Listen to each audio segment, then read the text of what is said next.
رمضان میں ایک شیڈیول بنائی گیا. ہمارے یہاں جو بڑے بڑے شاپنگ سینٹر ہوتے ہیں، مال ہوتے ہیں، سیل لگتی ہے. کوئی تہوار آیا سیل لگتی ہے، صاحب فلاں مال میں بڑا آفر چل رہا ہے. اب جب سیل لگتی ہے تو خریداروں کی، کسٹمر کی لائن لگ جاتی ہے، ان کی سیل دوگنی ہو جاتی ہے. رمضان نیکیوں کی سیل ہے.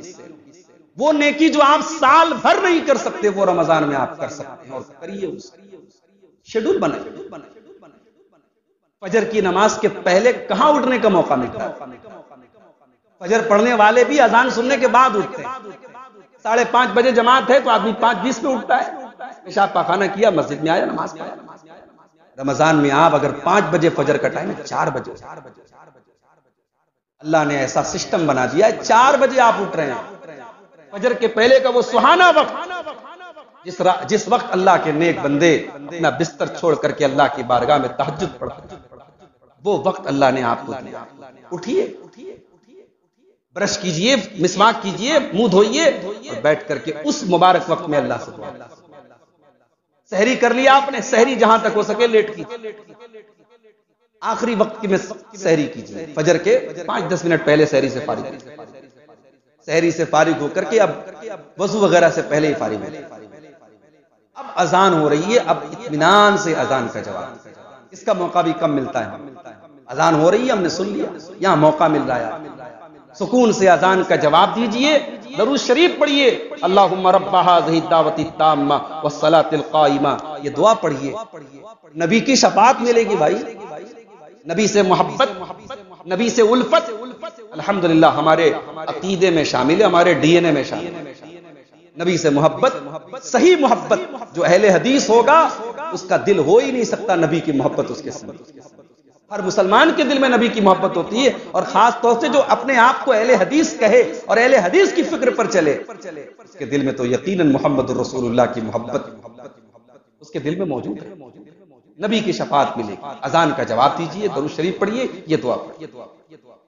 اس کے بعد مسجد میں آ جائیے. عام دنوں میں یہ موقع نہیں ملے گا. آپ فارغ ہیں، فرصت ہے، مسجد میں آ جائیے. عام طور سے ہمارے ہاں 20 منٹ کا ٹائم ہوتا ہے اذان اور اقامت کے بیچ میں. مسجد میں آئیے، 2 رکعت نماز، فجر کی 2 رکعت. یہ فجر کی جو 2 رکعت سنت ہے، کہنے کو تو 2 رکعت ہے، لیکن یہ 2 رکعت اللہ کے نبی فرماتے ہیں خیر من الدنیا وما فیہا. ارے یہ کروڑ پتیوں اور ارب پتیوں کے پاس وہ دولت نہیں ہے جو فجر کی یہ 2 رکعت پڑھنے والے کے پاس ہے. دنیا کی اور دنیا کی تمام نعمتوں سے بہتر ہے یہ 2 رکعت. یہ 2 رکعت. اس کے بعد مسجد میں بیٹھ کر کے آپ، اذان اور اقامت کا ٹائم ہے، قرآن کی تلاوت کر لیجیے. نارمل اسپیڈ ہے اگر آپ کی قرآن کی تلاوت کرنے کی، آپ آدھا پارا پڑھ لیں گے، 1 پارے تک پڑھ سکتے ہیں آپ 20 منٹ تلاوت کر لیجیے.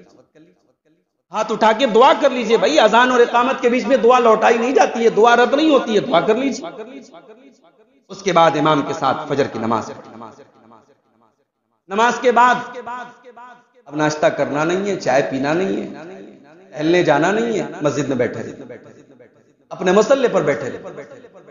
سورج کے طلوع ہونے اور فجر کے درمیان کتنا ٹائم ہوتا ہے؟ 40 منٹ، آدھا گھنٹہ.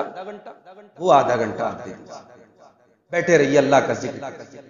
اللہ کے نبی فرماتے ہیں جو فجر کی نماز جماعت کے ساتھ پڑھے اور پھر بیٹھ کر کے اللہ کا ذکر کرتا رہے یہاں تک کہ سورج طلوع ہو جائے، اور جب سورج نکل جائے تو سورج نکلنے کے 15-20 منٹ کے بعد آپ کھڑے ہو کر کے 2 رکعت چاشت کی نماز. اتنا پورا کام کرنے میں آپ کو مشکل سے 1 گھنٹہ لگے. یہ 1 گھنٹہ آپ نے دے دیا. اللہ کے نبی فرماتے ہیں، ترمذی کی روایت ہے، علامہ البانی نے صحیح قرار دیا ہے، آپ کو 1 حج اور 1 عمرے کا ثواب. اللہ ثواب بانٹ رہا ہے اور ہم محروم ہیں میرے بھائی.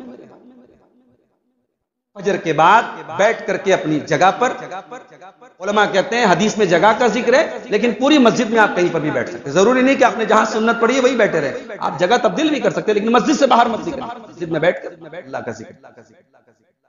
اس کے بعد ہمارے یہاں رمضان کا مہینہ آتا ہے تو صاحب مرد حضرات، بہت سارے ہمارے مرد حضرات، انہوں نے ایک اپنا سسٹم بنا لیا، رات بھر کام کر.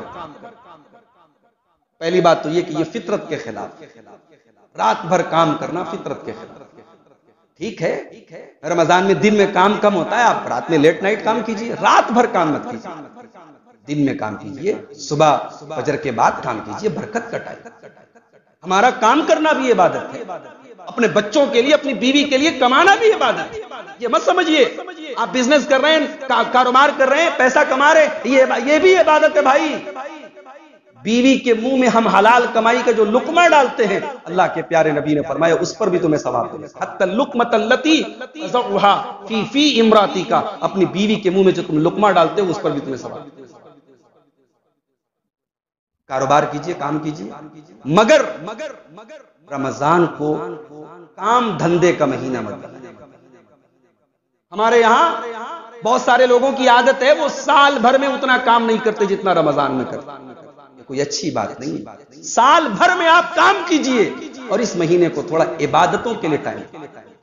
ہمارے عبدالحفیظ بھائی بیٹھے بمبئی میں، ہم نے ایسے لوگوں کو بھی دیکھا، کروڑ پتی لوگ ہیں، یعنی بڑا کاروبار ہے، بڑا بزنس ہے، لیکن رمضان کے آخری عشرے میں اعتکاف میں بیٹھے، موبائل گھر پہ چھوڑ کے آئے، بزنس کی کوئی ڈیل نہیں کریں گے. تمام کاروباریوں سے کہہ دیا کہ صاحب اب ہم سے عید کے بعد آپ بات. یہ بات ہے، بڑی بات. ہمارے یہاں اعتکاف کون کرے گا؟ جو محلے کا سب سے ریٹائر آدمی ہوگا، بوڑھا ہے، 70 سال کا ہے، نہ کوئی کام ہے نہ دھندا ہے، وہ بیچارہ مسجد کے کسی کونے میں اعتکاف. جاؤ کبھی مدینہ کے اندر جاؤ، مسجد نبوی میں دیکھو اعتکاف کے حجرے لگے ہیں، اعتکاف کے خیمے لگے ہیں، 20 سال کے نوجوان اعتکاف. اور مسجد نبوی چھوڑ دو، مدینہ چھوڑ دو، ہندوستان میں آ جاؤ، آپ کے بنارس میں بعض مسجدیں ایسی ہیں جہاں لوگ نوجوان ایک بڑی تعداد میں اعتکاف. ساؤتھ انڈیا میں آپ چلے جائیں، حیدرآباد وغیرہ میں، میں بعض مرتبہ میرا اتفاق پڑا، پورا ایک مسجد کا پورا ایک فلور خاص ہے اعتکاف کرنے والا. نوجوان لڑکے 20 سال کے، 22 سال کے، شادی شدہ ہیں، غیر شادی شدہ ہیں، اعتکاف میں بیٹھے. رمضان نیکی کا مہینہ ہے، رمضان اپنی مغفرت کرانے کا مہینہ ہے. ایسا کمانے کے لیے سال کے 11 مہینے ہم نے الٹا کر دیا. ہم نے پیسہ کمانے کا مہینہ رمضان کو بنا دیا. اس میں خوب محنت کرو، عید اچھی ہو جائے، عید اچھی ہو جائے، کپڑے ہمارے بچوں کو بہترین مل جائے. اس لیے ہم سال بھر میں اتنی محنت نہیں کریں گے جتنی سے. کوشش کیجئے رمضان کے مہینے میں ایک شیڈیول بنائیں. کوشش کیجئے ہر نماز جماعت کے ساتھ ملے. چوک جا رہے ہیں آپ مال لے کے، ایسے ٹائم سے جائیے کہ آپ کی جماعت نہ چھوٹے. صرف نماز نہیں پڑھنا، جماعت کے ساتھ پڑھنا. اور کوشش کیجئے ہر فرض نماز کے پہلے کی اور بعد کی جو سنتیں ہیں وہ بھی آپ. ظہر کے پہلے اللہ کے رسول 4 رکعت پڑھتے تھے، 2 کر کے 4 رکعت پڑھتے تھے. یہ 4 رکعت ہمارے یہاں بہت کم پڑھی جاتی. اور میں اکثر کہتا ہوں، لوگوں کو برا بھی لگتا ہے، ہم اہل حدیث لوگ تھوڑے عبادت کے معاملے میں جگر چور ہیں. ماننا پڑے گا بھئی، ہمیں تو سب سے آگے ہونا چاہیے سنت کے معاملے میں. ظہر کے پہلے کی 4 رکعت 2 کر کے یہ ضرور آپ پڑھیں. عشاء کے بعد کی 2 رکعت ہم تو پڑھتے ہیں، مغرب کے بعد کی تو 2 پڑھتے ہیں.